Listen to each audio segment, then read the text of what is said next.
Fandom isn't fun anymore because y'all complain too damn much. Y'all complain about fanfics, y'all complain about fan art, y'all complain about headcanons, y'all complain about OCs.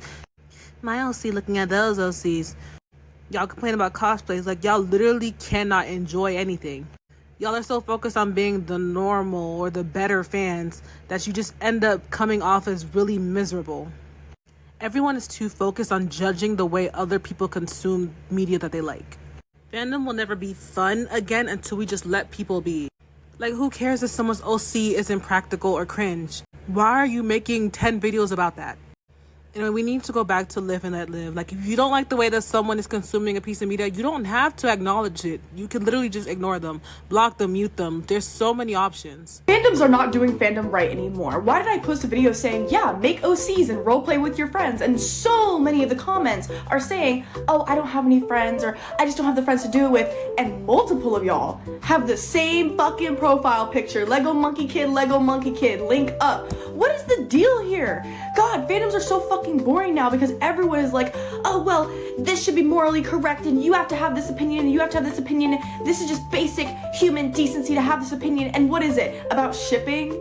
About y'all are just fucking, it's boring and it's making it a really tense space. There should be no reality where people within the same fandom cannot make friends. Like, I'm not saying you have to be buddy-buddy with each other. I mean, you have identities beyond your fictional interests, but it's like, why aren't you able to link up? Why aren't you able to talk? Why is it so scary just to talk to people within the same space? That's what the fandom is for. But no, people are too aggro all the fucking time and nobody's making any friends. How do we fix this? What is this? Why is this? And how do we fix it? Because blaming other people, that's not gonna work and it hasn't worked. How do we fix this? Here are some of the most intense fandoms that I've ever come across in my lifetime. Let's get into it. First, we have Beyonce. Y'all seen that show Swarm? That's what was based off of Beyonce. I had to make her picture bigger because if not, the beehive will come for me. I got a family. Y'all can't take me out. Like, it's actually odd to me how obsessed people are. Like, don't get me wrong. I like celebrities. I love Mariska from Law & Order SVU, but I would never fight somebody for her. Y'all be weird. But yeah, no, her fans are like OD. If somebody said your kids are Beyonce, I really think that some people will pick Beyonce, and that's just sad. Next, we have Taylor Swift. Very intense as well. Not sure if it's Swarm level, but very intense with the Swifties. I mean, Taylor literally got like teenage girls watching football that usually wouldn't watch football in hopes that they just see a glance of Taylor Swift at the game. I truly believe that if her and Travis get married, it'll be bigger than the royal wedding. Grey's Anatomy. Now, I am a part of this fandom, but nah. People be taking it too far. I've seen Facebook pages of people actually fighting about Meredith and Derek as if they're real people. They are characters. People actually took bereavement days when some of the Grey's Anatomy characters passed away. I'm a fan, and one of my children, actually both, I guess, share the names of Grey's Anatomy characters, but it wasn't intentional. You know, they go too far. Harry Potter fans can never be quiet. They gotta let you know they're a Harry Potter fan. They gotta have all the clothes. They gotta name their kids after the character. You gotta have the shirts, the wands. Like, you walk into their house and it's like Harry Potter shrines, pretty much. This one's kind of new, but the anti-Drake fan club. With the whole, like, Kendrick beef, now you have this whole fan club of, like, anti-Drake fans, and they're like, every chance you get, they gotta mention that they don't like Drake. And they'll be like, good morning to everybody except for Drake. Merry Christmas and a Happy New Year to everybody but Drake. Like, okay, we get it! I'm in some of the most intense fandoms that you guys can think of.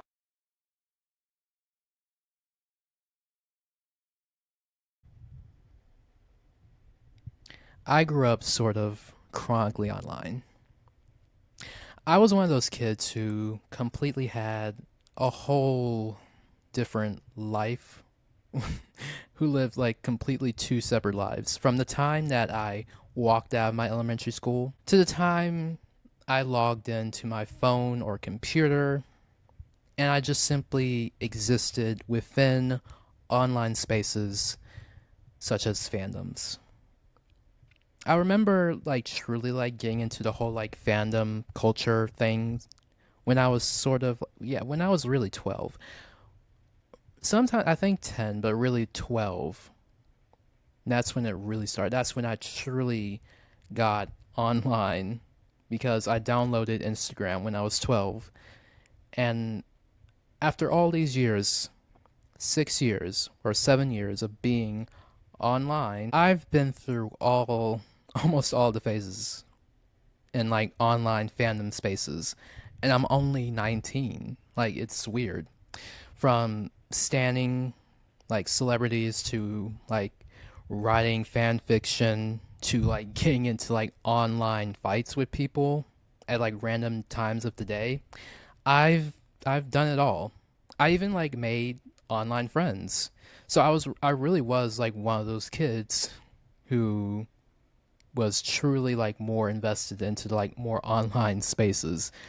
The types of kids who are considered the weird kids and don't really have that many like real life friends. I guess as I'm getting older, I'm at a place where I'm not truly as active in fandom spaces anymore. I'm very much calm. I'm sort of like jumping through fandoms, not really fully like participating sometimes. I'm just sort of like, it's like I don't know, it's like a house party. Like, I think of it as if like fandoms are like, each fandom is like a big house party. And I'm simply outside on the porch looking at all the activity through the window. And I'm not looking at it through a sad lens. I'm not looking at it as like I just wish I'm in there. I'm not even looking at it as like a form of like bitterness or like moral superiority, like, oh, I've grown out of this, so I'm better than all of you. No, I kind of like look at it like as is like, it's like I'm looking at it through like the lens of like, I still like this, but I'm not really gonna like participate that much into it. Because as I've gotten older, I've realized that sometimes fandoms are a little bit intense. If you're just now like listening to this, like you might think, okay, like, dude, you're just now like coming to this conclusion? Like, where have you been? I thought you said you were been online for like 7 years. Like you like you've been in online spaces since you were 12. You're just now realizing that fandoms and like people online can be like crazy? What? Like, are you like insane? I knew that as my brain is developing. I'm finally kind of like getting it. It's finally getting it through my big and kind of like thick head that like sometimes like fandoms are intense and people can be a little bit crazy when it comes to like celebrities and like TV shows. It all feels very unserious. It gets a little too much. And I'm finally kind of like realizing that, yeah, sometimes fandoms can be a little bit intense. And I've realized that a lot, especially like when drama happens in certain fandom spaces. When drama happens, particularly in like fandoms that I'm more familiar in, fandoms that I do sometimes like show love and support to, I don't even like give my own 2 cents in them. Like, people will make TikTok videos after TikTok videos about it, like discussing the drama, but I am just simply chilling. I'm not really participating in that much discourse. I'm just like watching the chaos unfold, and I'm like listening to like many takes. Sometimes I'm forming opinions of my own. Of course I am, but I'm not taking it too seriously. Unless if it's something truly dangerous and like for real fucked up. Like abuse, murder, a sexual assault, pedophile allegations, like things like that. That's when I really do take things like these things that happen in those spaces more seriously. But when it's just simply high school like gossip, I don't really take it that much seriously anymore. I just simply let the chaos and the foolishness happen. And I know what you're about to say. If you've been like an avid listener, if you like listen to past episodes, yes, I admit sometimes I do participate in making some episodes about it. Like you if you listen to like gossip session episodes, I made gossip session episodes about influencers breakups. I've made gossip sessions about TikTok drama. I made gossip sessions about celebrity drama. I admit, like, sometimes when it really like piques my attention, I will join the discourse, and sometimes it happens, and I'm human. And it's very contradictory. I understand it's very contradictory. My statement is contradictory, but I really do just simply set this one out and just like let it all happen.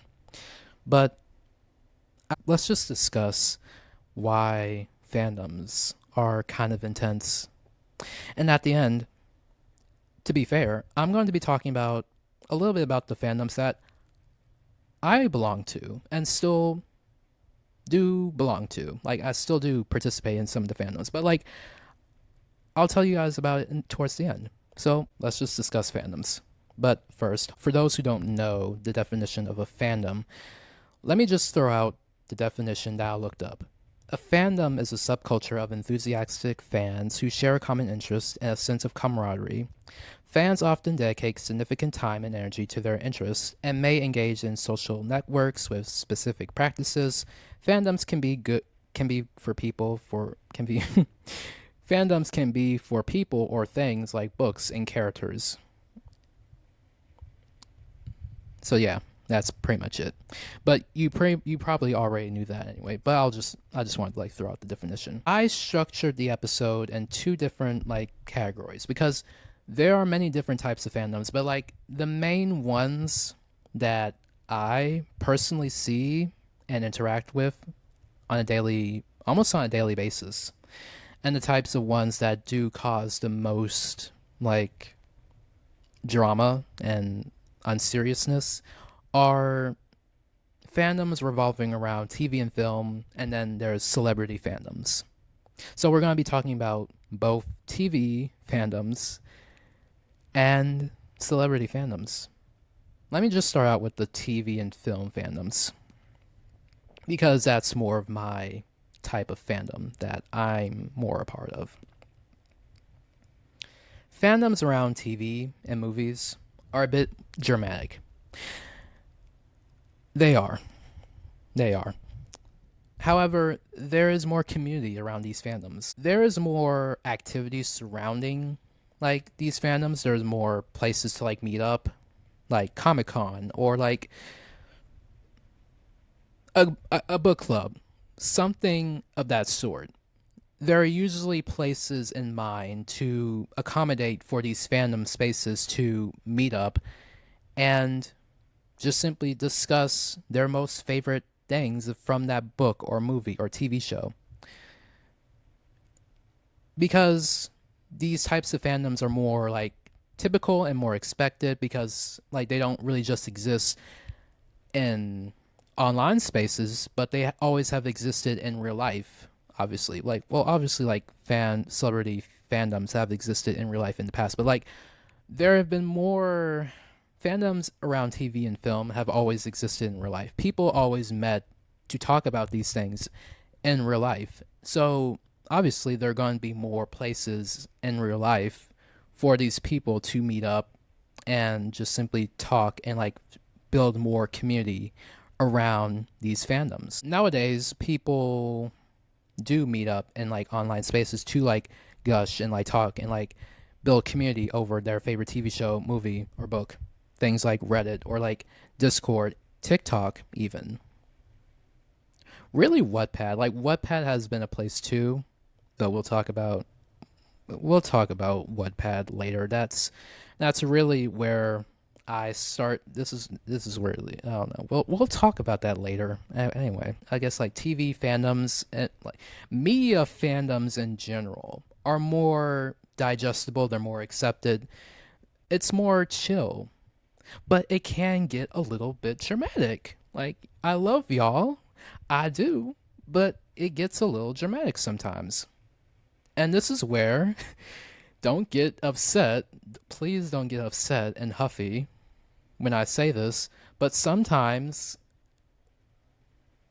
I cannot really stand the unserious discourse sometimes that happens, specifically when it comes to like TV shows and movies.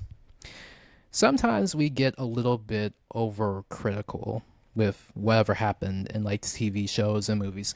Sometimes it's nice to like have places to like share our opinions about these things. I feel like I'm not explaining this correctly. Let's just put it like this. If I said that, I guess, let me just think about it. I guess to get a little bit more niche, if I said something along the lines of like, I think that the newest Batman movie with Robert Pattinson was shit, and I kind of like went into my own personal like details, and some people might heavily disagree with me and say like, no, I don't really believe that. I think that the Robert Pattinson Batman movie was great. I don't know what you're talking about. Like, dude, what are you talking about? Like, it's great. Like, are you stupid? Are you blind? Like, what the fuck? But I guess the level of intensity that like comes within this like simple like disagreement, it gets a little bit more intense because we all have like this shared love within this fandom. And sometimes it feels like it kind of like feels like a requirement to like for everyone to like agree on every single thing within a fandom. But that's not always the case. People will always like have something to disagree with. That's just life. That is really just life, y'all. I'm thinking about something else. Or to put it even more specific, I personally do love Batman the Animated Series. But more specifically, I think the new Batman Adventures animation style wasn't that bad.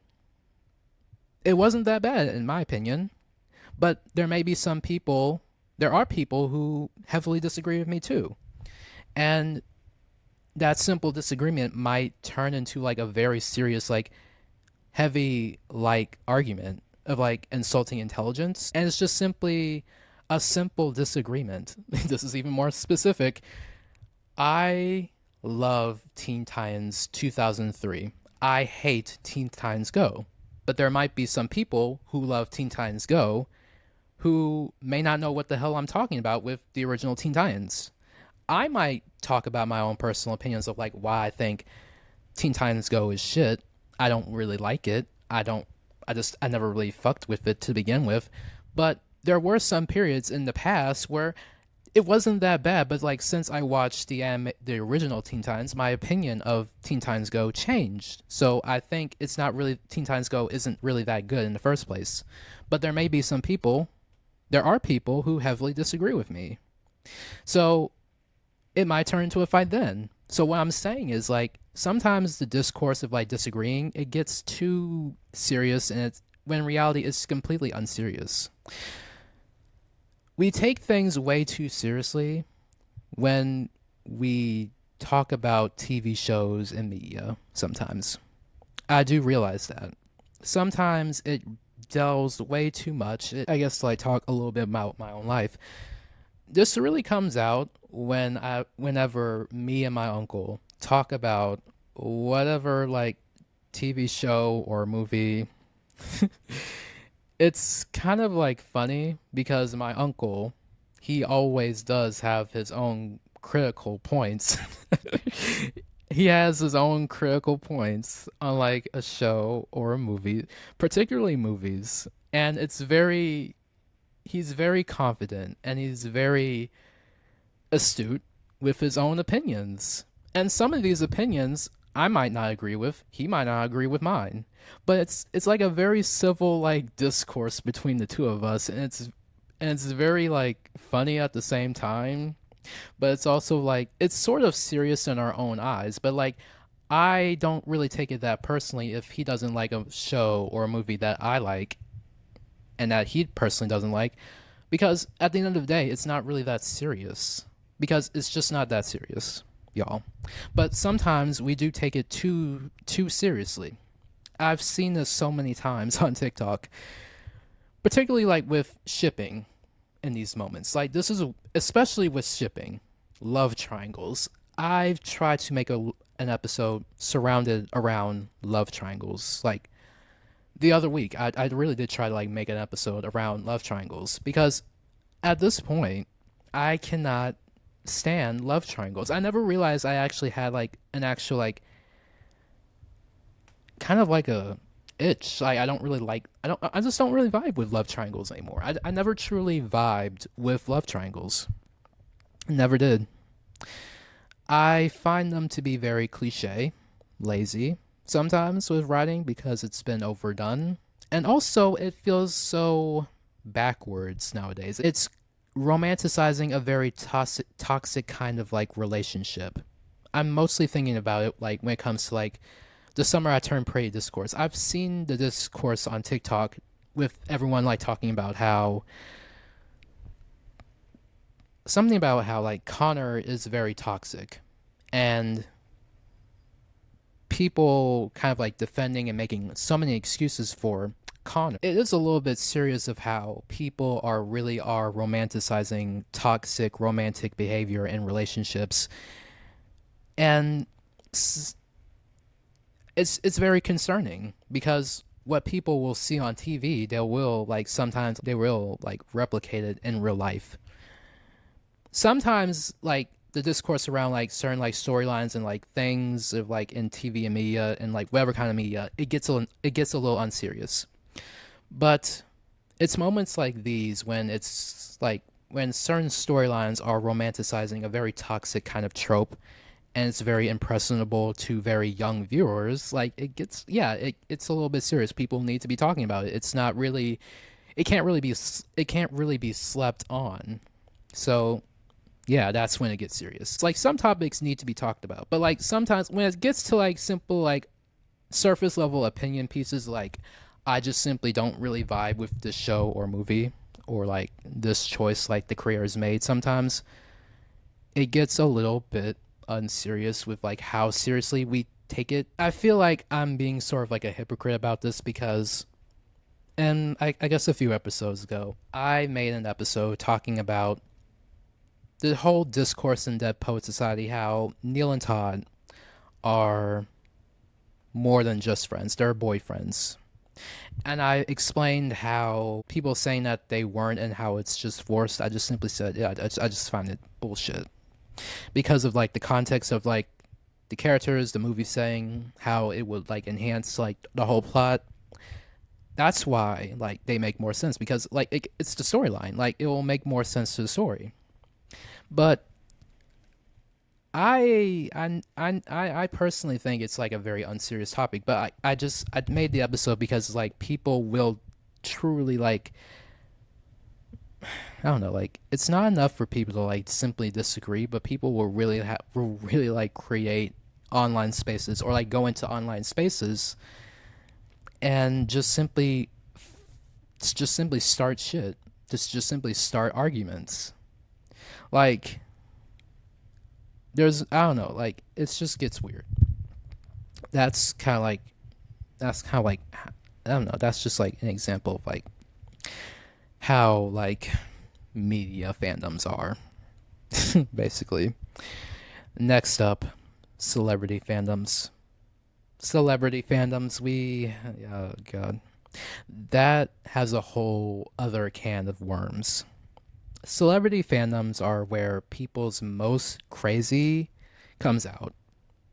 If you thought that like media fandoms get a little intense and crazy sometimes, celebrity fandoms are really the winners, really. They really do. Like people who really do like stan celebrities to like cult like extent, like it's really concerning. It really is like concerning.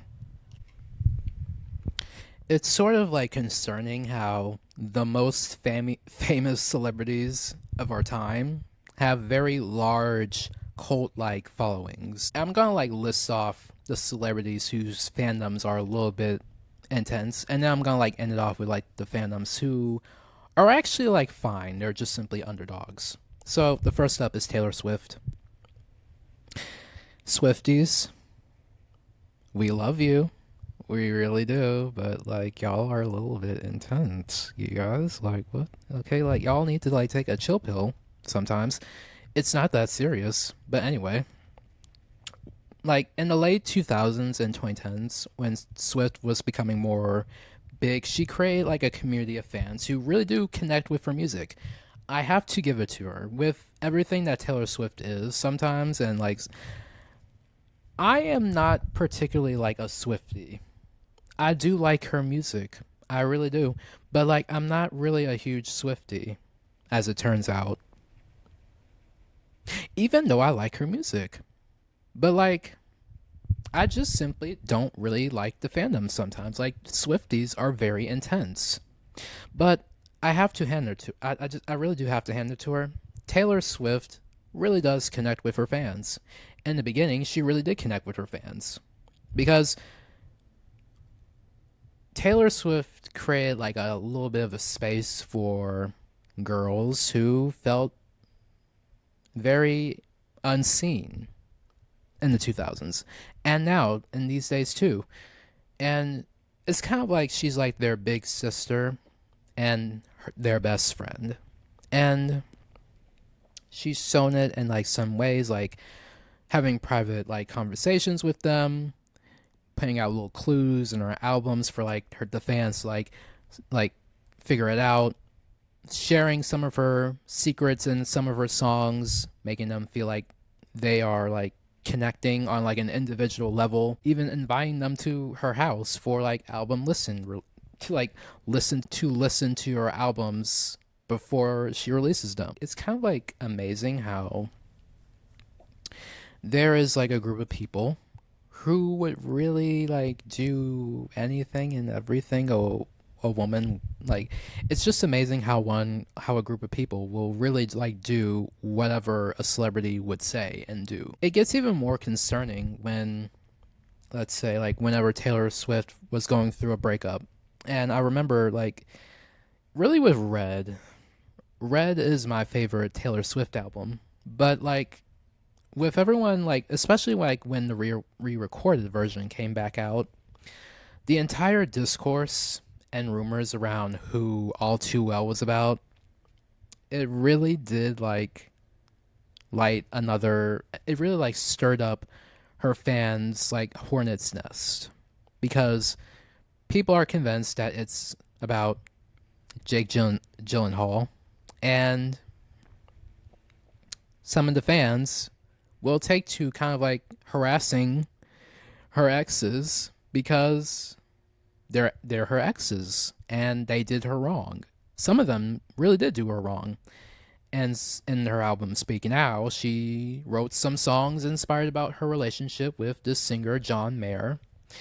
And one particular song, Dear John, people really did not really it really did like ruin people's like image of like John Mayer, because he acted like an ass in that relationship.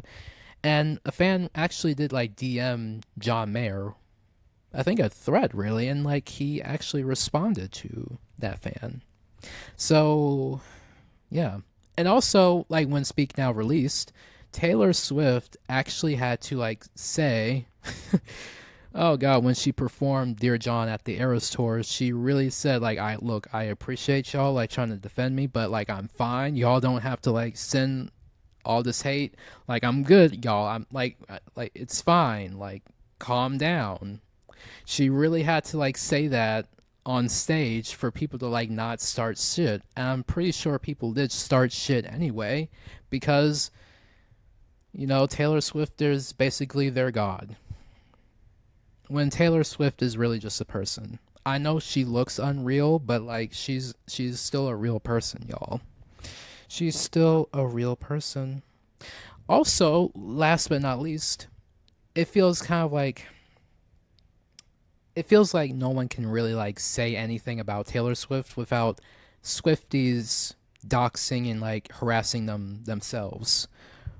When, I guess like more specifically like 2 years ago, when she was dating Maddie Healy, and some stuff got out about him like saying some very creepy shit. Well, really like weird shit about Ice Spice and black women in general. It was very telling how Taylor Swift was so silent, how she would associate with someone like Maddie Healy, and how fans were now just paying attention to like fans were just now paying attention to Maddie Healy's behavior once he was with Taylor Swift, but like once like Maddie Healy's like I guess like once he's not with Taylor Swift, people were like overlooking his actions, but like now that he's with Taylor Swift, now people have made it Taylor's responsibility. And also, it was a mixture of like her silence on the subject of like his very creepy behavior towards black women in general. It really did speak. It really did like reek of like white feminism. And I watched like a video. I remember like watching a video by Think Peace Tribe. He literally had to say like he wasn't like overtly criticizing Taylor Swift. He's really just like pointing it out. Like it didn't mean like he hated Taylor Swift, but like Swifties are just simply like intense. Like people cannot like make a criticism about Taylor Swift, even if it's like completely true, because again, like Taylor Swift is their god, and you can never say anything bad about their god. It's weird. Anyway, next up is Justin Bieber. Oh Lord. So yeah, Justin Bieber's fans are kind of up there with the very obsessive and crazy bunch. Many celebrities, especially like musicians, have dealt with very crazy fans, very obsessive and dangerous interactions with fans, like the Beatles and One Direction, like particularly the Beatles, because Beatlemania was very, very, very, very, very, very, very, very, like, it's intense. Intense. So, Justin Bieber, when he was really at the top, that man has been he has been at the shadow of my childhood for years and years and years. But like Justin Bieber's fans are really up there with obsessive and crazy, because Justin has had many instances of fans breaking into his house, stalked, whatever the case may be. And there's also have been periods where he was actively like shitty towards his fans. Like I remember a story where he was literally like, I remember this story because this man really did live rent free in my mind. I was really like tracking down every single shitty thing he ever did, so I can just like, so I can like talk to my sister. Like I could just like mock my sister about like, haha, like that's your man. Like he did this. He's not so perfect. And like, why was I so obsessed with this guy in the first place? Like, why did I care so much? It was so obvious. It was so obvious. How did I not know? But anyway, I remember the story. Vaguely. Or I was simply watching a Watch Mojo. I think I was watching a Watch Mojo video about like top 10 like worst things Justin Bieber's ever done. So anyway, he was somewhere like in a foreign country, like I think like Paris, somewhere. And he was on tour. I'm pretty sure he was on tour. And he stuck his head out his hotel window, and a lot of fans were out there. Like, obviously, they know where his hotel was. They were like crowding the place. They were like excited to like get a glimpse of him. And he spat on one of his fans. That actually did happen. He actually spat on one of his like fans. He spit it on them. And obviously, like, some people are like very upset, and he did like a lot of like very questionable and disrespectful things around this time, and he was going through some other stuff with drug addiction, the on again off again stuff with Selena, kind of like ruining her life in the process too, either intentionally or like unintentionally, but like anyway. But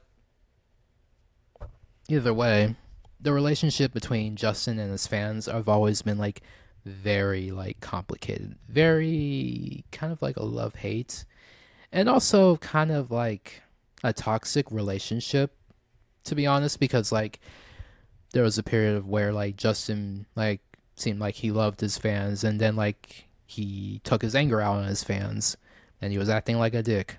And now he kind of feels kind of like indifferent to his fans because he kind of like is still going through some things too. But anyway, that's all with like Justin. Beyonce. Well, I don't really have that much to say because The Beehive is very passionate, and they're a very ride and die fandom. You can call, I mean, like, they're a very ride and die fandom. I'm not completely a part of the Beehive, but I do like Beyonce's music. I have listened to some songs, so like the hype and the praise, it's not coming out of nowhere.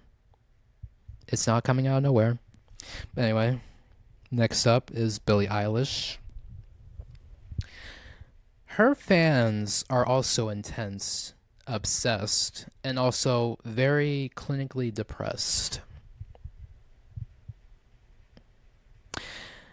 She sort of said that herself, kind of. I think that's what she said, but like that, no, that's not what Billie Eilish said about her fans sometimes. But like her music really does connect with a very specific group of people. Specifically, like her earlier work, she really did was very morbid. And I gotta say, when I was feeling a little depressed, I was turning on a little bit of her songs. That's practically kind of like the vibe of a teenager nowadays. Like you just simply do all that stuff. Like if you're feeling morbid, just put on some early Billie Eilish music and just simply sit in the dark and vibe. But her fans are also a bit racist nowadays. Around February when the Grammys came and Beyonce won Album of the Year with her album Cowboy Carter, I saw many people being racist online. What a surprise. What a surprise. Like it's not really a surprise, but like the amount of like outrage people got over Beyonce winning Album of the Year, the amount of people who said that she paid for her award, it was DEI. Oh, Jay-Z paid for her award because he called out the Recording Academy. Oh, one really like listened to that album. Like all that shit. Because all that shit was just it was unnecessary and so racist. Like no one was saying that they couldn't be disappointed that like Billie Eilish didn't win. But like y'all could do that without like being racist. And it made people not even want to like listen to Billie Eilish's music because of her fans. Her fans are kind of like intense. They're racist now. And they really did try like do a whole like 180 and like frame it as like it was something else when they showed their true colors when the Grammys happened. We all saw their asses. Like we all saw y'all's asses. Y'all are racist. Jesus. Anyway. But Billie, like Taylor, has also created like a very intimate connection with her fans because like a lot of fans do connect to her music, and she really did like create like a little bit space of like community with her fans. And nowadays, like celebrity, like like people who are in like celebrity fandoms, they do have places to like go and like build community, like concerts and like fun like raisers, like little clubs or something like that. But really they do exist in like online spaces. That's what I'm really thinking about. It's really in the online spaces where celebrity fandoms really do like exist and like really thrive the most in online spaces. Last but certainly not least, Ariana Grande. They are also a very ride or die fandom. This fandom is sort of like the underdog of celebrity fandoms because mostly Ariana gets overlooked sometimes when it comes to like more bigger awards like the Grammys. And when like her album Eternal Sunshine was like nominated for like some categories of the Grammys, but Ariana didn't really like show up to the Grammys, and like people who are heavy supporters and fans of like Ariana Grande, they were posting on TikTok like, well, this isn't really new. Like this is just a part of the fandom. Ariana doesn't really get noticed that much. That's why she just stopped going to the Grammys, like things like that. And I am a fan of Ariana Grande. I just don't really listen to her music that much. I can't really say I'm a Arinator. I think that's the name of the fandom. I cannot really fully say that. I can't say that. But I do like her music. I also loved Eternal Sunshine, and it did take me a while to like finally like listen to the deluxe version, but I do like the deluxe version. I really do. Who else had like Twilight Zone on repeat for days and days? Like I love that song. Twilight Zone is just such a vibe. I love Twilight Zone.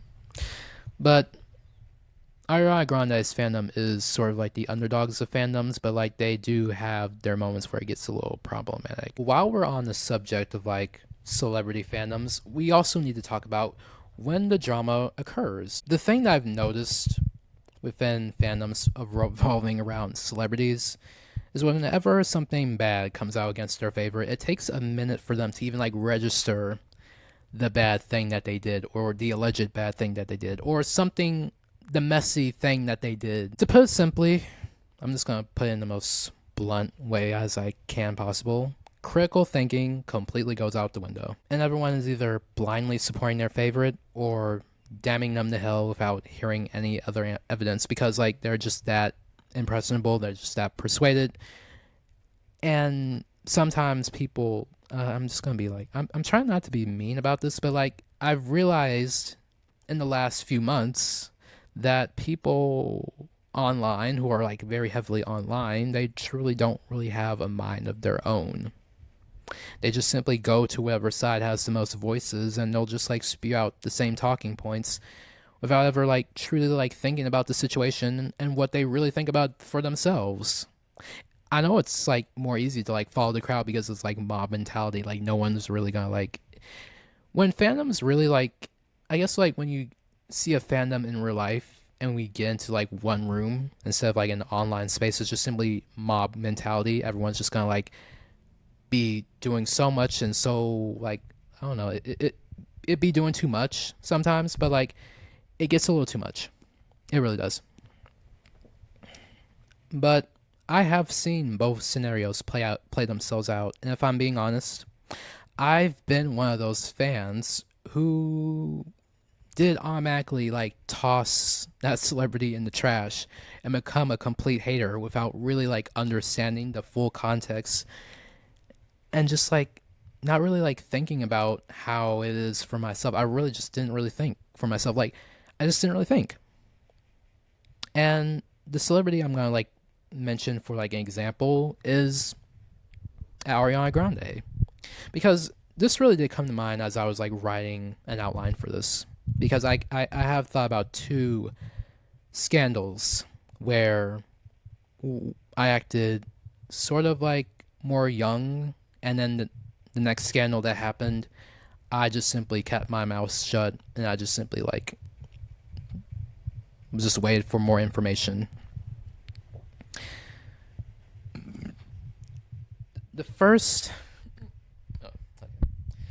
scandal was when she said "fuck America" in the donut shop. I don't really remember it all that much, but I vaguely remember how I felt about it. I vaguely remember it. But I do remember like when that scandal happened, and I was very little and naive, and I just felt like, I don't know, I just saw everyone get angry, and I just got angry myself. And I was so naive, and I held so much of a grudge. I really did like hold a grudge against Ariana Grande. It was almost like she said the N-word. I acted as if she said the N-word to my face, and I held that grudge for years and years until 8th grade. And like 2018, this was when like Thank You Next came out. But I remember vague little things that I did. I really did like become a hater towards Ariana Grande. I was just simply like, the mere mention of her, I rolled my eyes. I was literally getting to like YouTube comment sections and writing how awful she is, how she's so this, things I didn't really actually like think. I was just simply like spewing whatever came to mind. I was just simply like being a hater for no apparent reason. I was just simply, it just, I was just simply a hater. I really was. I think I did get into like fights with some people about that online too. And if you didn't get if you've been so active in like fandom spaces, you cannot say that you haven't gotten in online fights with random people about celebrities and or whatever. That you would be lying if you said you never got into like online fights with people, because we all did. I definitely did. I definitely did. But I was literally like looking up for like Ariana Grande's like worst moments, how she's such a bitch, all that.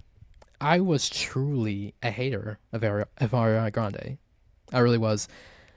And I don't know what it was that made me change my mind, but like I guess when I started like listening to her music again and whatever, the feelings really did just like die down, and I just realized how I was just being so like silly. I was truly being unserious, and I really just was like acting like I had just had no home training, and I just acted like I didn't have other shit to do, because it really did, like, I never realized how serious I took that scandal, when in reality, now that I'm 19 and with everything happening in America, low key, fuck America too. Like, I kind of feel the same way what she said in that donut shot sometimes. Because America be ashy, especially for me as a black person in America. Not really. I'm not really vibing with America right now. Because America is just built on racism. It was built on white supremacy, patriarchal standards that just don't really make very toxic Christianity standards, all that jazz. And mostly like colonization. It was really built on that. So, yeah, kind of feeling that same vibe. The next scandal is something that everyone knows about. It was her scandal with her relationship with Ethan Slater and her divorce from Dalton Gomez. When that news, I remember when the news came out that like Ariana Grande and Ethan Slater are dating. There's a possibility that like Ariana like cheated on her husband and she broke up a marriage in her own. I wasn't instantly jumping to the conclusions of like homewrecker or she's a slut or whatever. I was not jumping to those conclusions. In fact, I was really like keeping my mouth shut, even though like no one really cared for my opinion anyway. But like anyway, I wasn't really getting on TikTok making videos and like saying how Ariana was just not a girl's girl. She's this, she's that, she's like a homewrecker, she's like looking for attention, all that. And I really just wasn't like doing all that. I really was trying to like do a little bit of like critical thinking. I really was trying to like see all sides of the story. I really was trying not to jump to conclusions. But I was not surprised by this news. I say this because it's not the first time that Ariana got with a man who was already with someone else. Because Naya Rivera, the actress who played Santana on Glee, wrote in her memoir about an experience she had with Ariana, because she was seeing a rapper named Big Sean, and I remember, if I remember correctly, she walked into the trailer and he saw him with this girl kind of cuddled up to him on the couch, and she referred to the girl as Smariana Grande, and at the time people were kind of like shocked by this behavior. And I'm just saying it wouldn't really be a surprise to me that if that rumor was true, that when I heard more information about what was going on in Ariana Grande's marriage, with it already being on the rocks, her husband kind of like pulling away, and then like Ariana kind of like grieved him already, so she just kind of like started the separation process. She started like falling for Ethan, and now she looks like the bad guy because of like what it looks like, it everything like that. But what made me kind of like twitch my eyes a little bit is how still the blind support people were like giving Ariana. it's not like she's a bad person. I will not say that Ariana Grande is a bad person. She's a little messy, and this pattern of behavior isn't new. So, but like, she's just not really a bad person. But sometimes it kind of like annoys me how people will still blindly support celebrities who do very messy, terrible things. Another, I guess, like another scenario that comes to mind is the online situation that was happening with James Charles and the whole Kayla and Evan Johnston case. I wasn't that active in like getting like more, I don't know, I just wasn't that heavily active in it. I just knew that James Charles, he's not really to be trusted in the first place. I don't really no, I just haven't no. James Charles is blocked on all of my socials. I don't really fuck with that guy at all. And the fact that people will still blindly support him. Like the whole vibe his fans are giving, like, I can excuse pedophilia, but I draw the line at sleeping with an abuser. And I'm just like, y'all can excuse pedophilia? What the hell?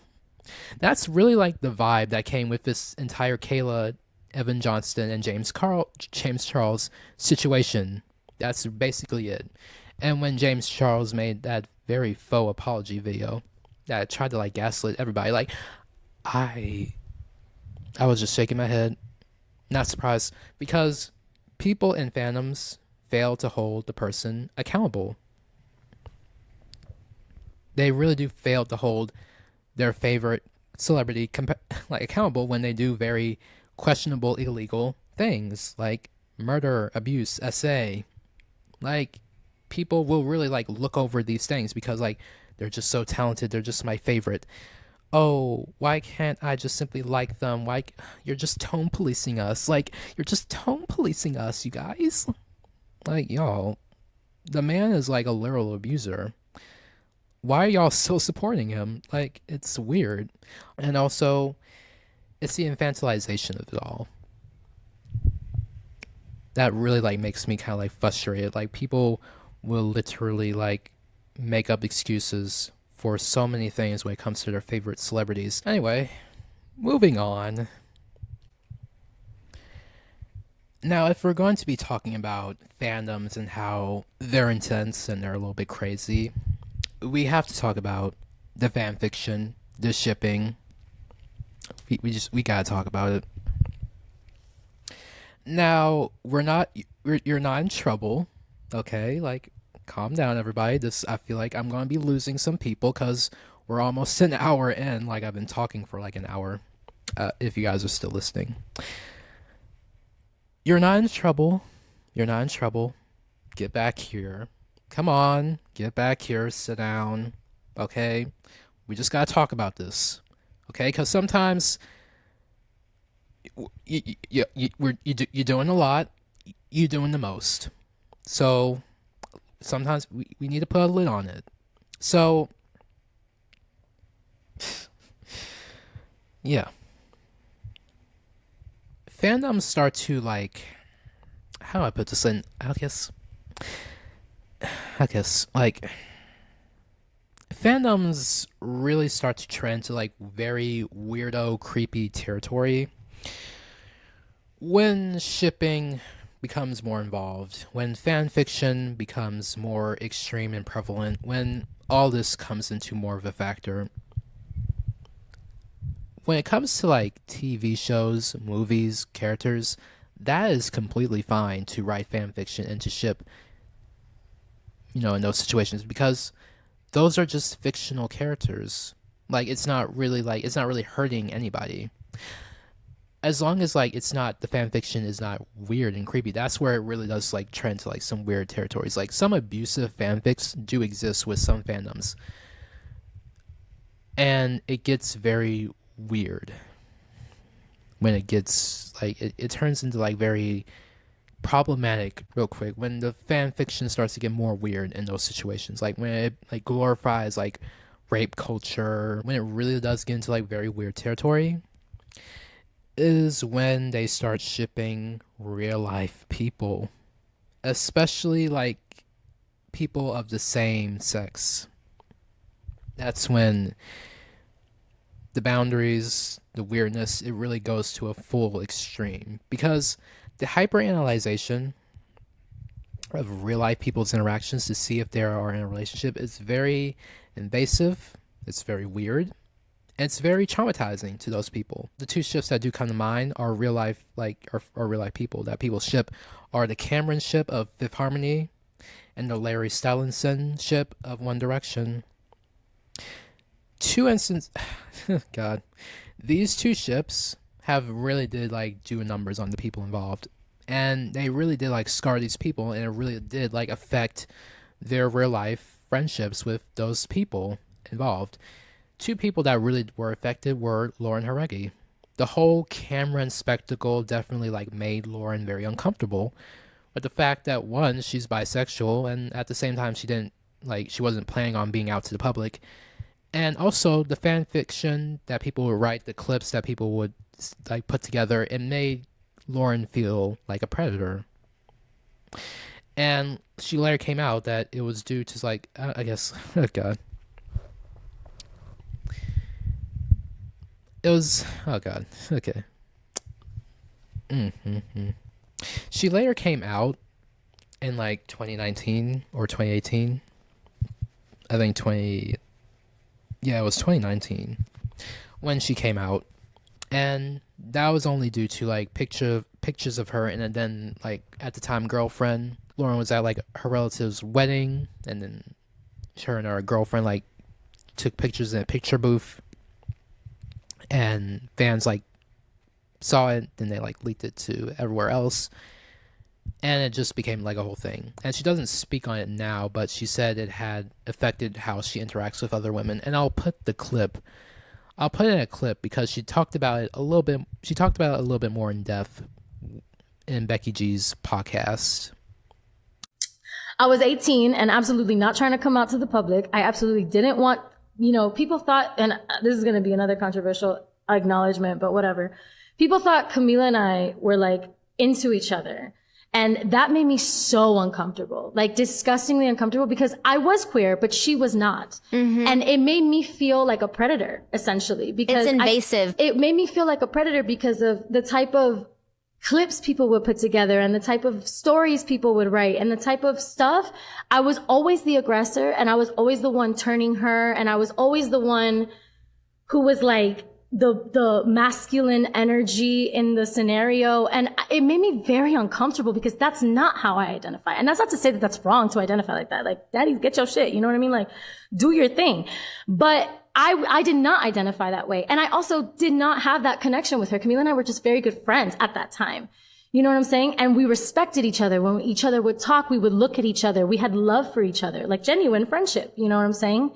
And in the Latinx culture, I don't know about you, but growing up, I was very affectionate with all of my friends. I was very, we would tell each other shit that, yeah, maybe you would think we were gay if you were listening over. Yes. But we weren't, you know what I'm saying? And that wasn't the interaction. So that actually made me so uncomfortable to the point where I to this day hyperanalyze every connection that I have with a girl because I don't want to make them feel like I'm looking at them that way, because they're to this day convinced that was real.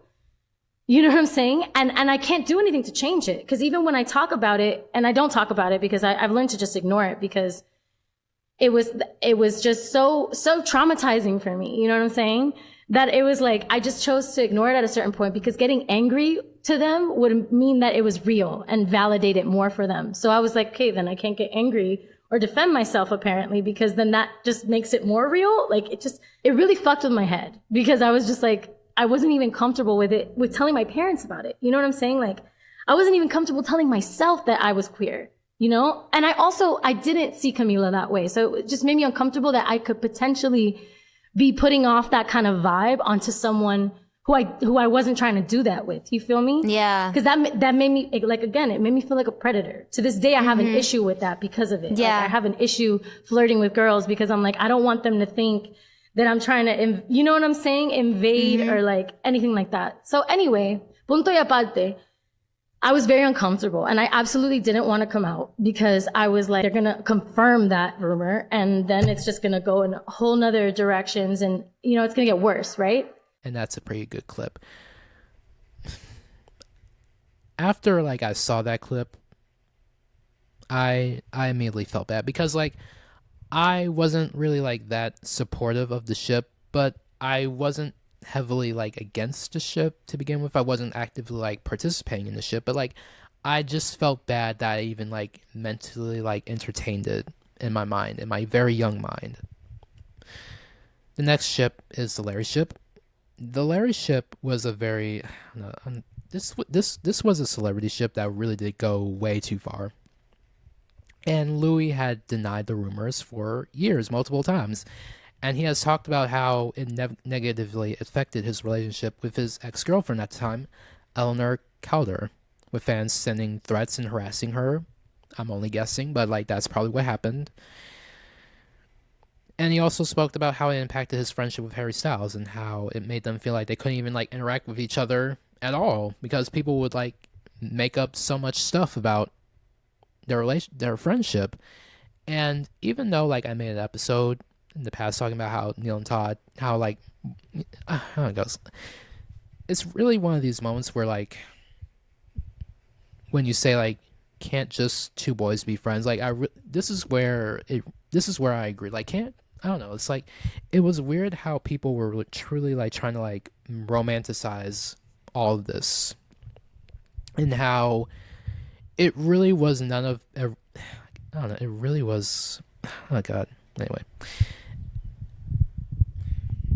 it's just those two situations, it was really no one else's business of the nature of their relationship.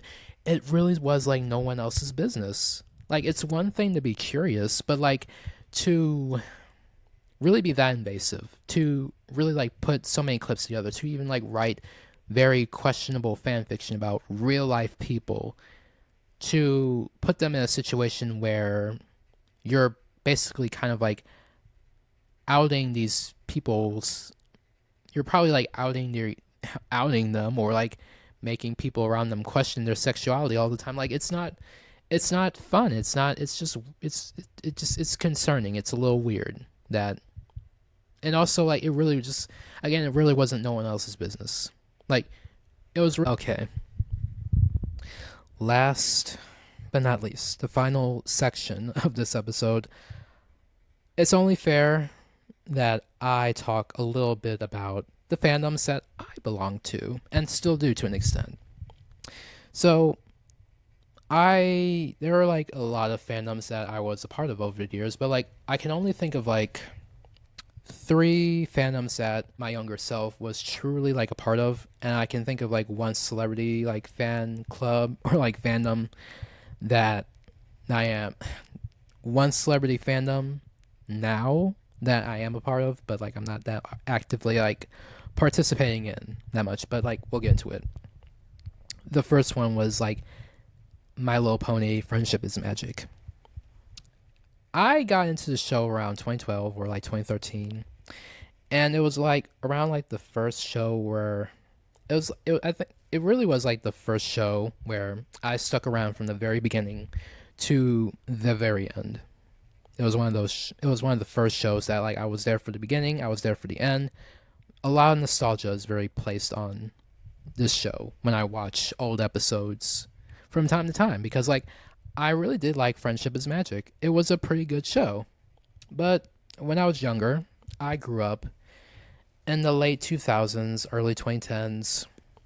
This is where like a lot of things were like, we were still kind of like not really progressing that much.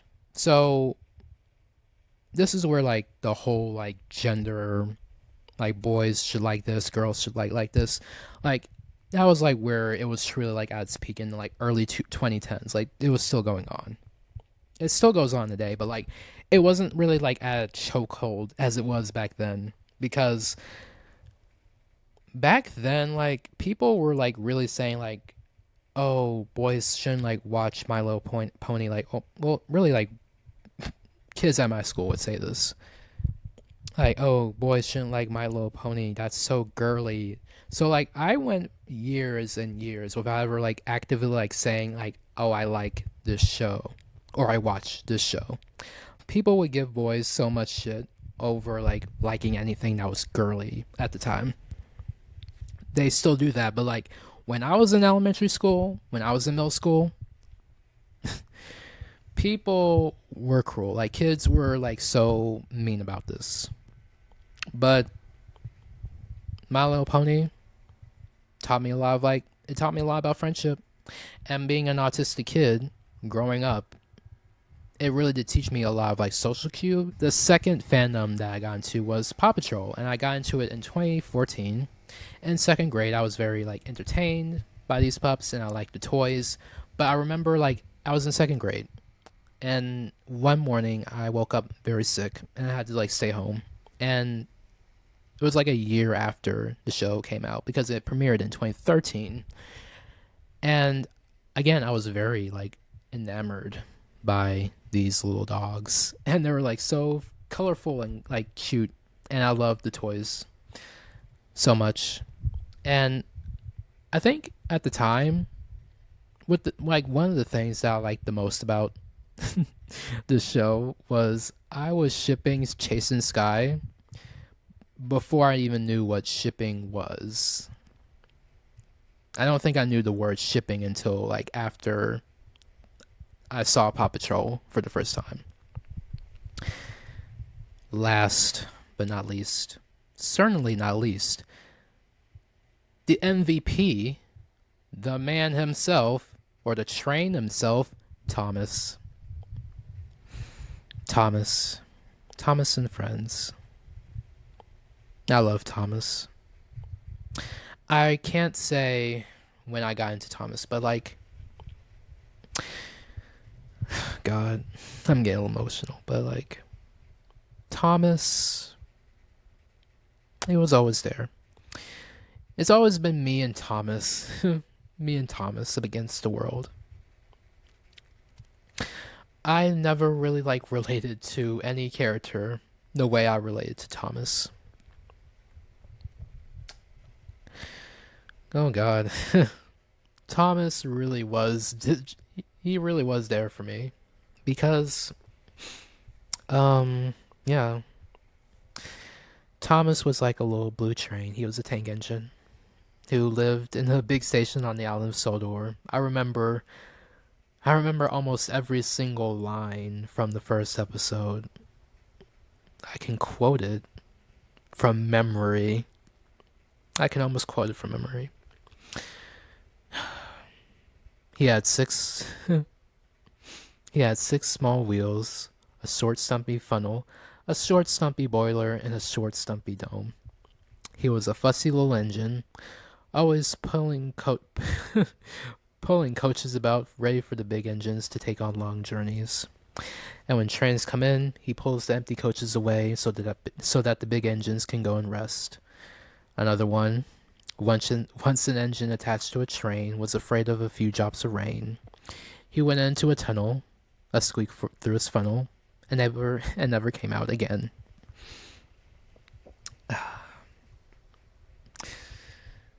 There is so much nostalgia within Thomas, and I love this fandom so much. I love Thomas forever. I'll never give up on Thomas. I check up on that. I check up on the fandom sometimes. I really do. I was born in the hit era of Thomas and Friends, but I watched the classic Thomas and Friends too. And I got most of the trains. I remember collecting almost all of the trains. I never really like completed my collection of like Thomas and Friends. I never completed that. I'm thinking of like getting like the model Bachmann trains. I only got one. I got Douglas, but I never really got the tracks and like the setup.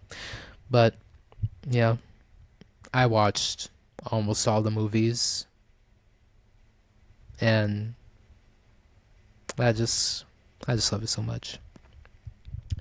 I do check up on it sometimes because I do like watch like videos, deep dive videos on like the characters, and like it's very like educational to me because like it gives me like a whole new perspective of like these trains that I've known for so many years.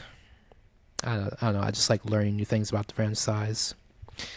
And one celebrity, I guess like to close that one out, I guess like the one celebrity fandom that I'm a part of is like Olivia Rodrigo's, like Livy's. Like I can say that I'm a Livy because obviously like if you watch past episodes, like I'm a Livy, obviously. Anyway, to kind of like close this out, fandoms are not inherently bad. They're not bad. Even though I said that like even though like I made this whole like episode saying like, oh, fandoms are messy, they're not bad. They just can get a little bit messy. It's not wrong to support someone or a show or a book or a movie that you like.